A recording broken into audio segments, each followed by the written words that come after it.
Telecom ও তথ্য প্রযুক্তি খাতের কর কাঠামোই বড় পরিবর্তনের ইঙ্গিত দিয়েছে সরকার। খাতটিকে আরও বিকশিত করতে কর হার যৌক্তিক করার পরিকল্পনা রাখা হয়েছে আগামী অর্থবছরের বাজেটে।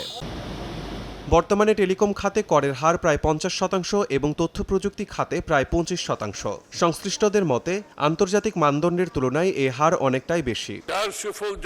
করের চাপ কমিয়ে বিনিয়োগ বাড়ানো এবং ডিজিটাল সেবা সাধারণ মানুষের কাছে আরও সহজলভ্য করতেই নতুন উদ্যোগ নেওয়া হচ্ছে। আইসিটি এবং টেলিকম একটি বিপুল সম্ভাবনাময় সেক্টর। এই সেক্টর হতে পারে আগামী দিনে বাংলাদেশের অর্থনীতির অন্যতম চালিকা শক্তি।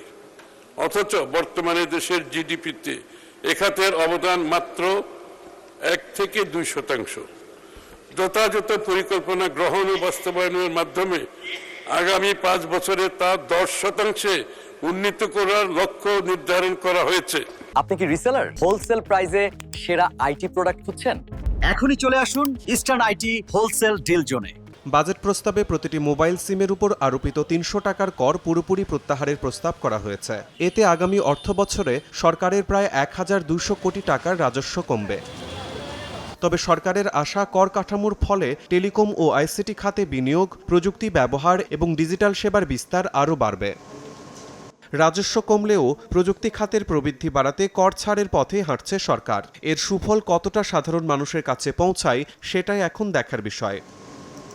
শিমুল হোসেন, সময় সংবাদ, ঢাকা।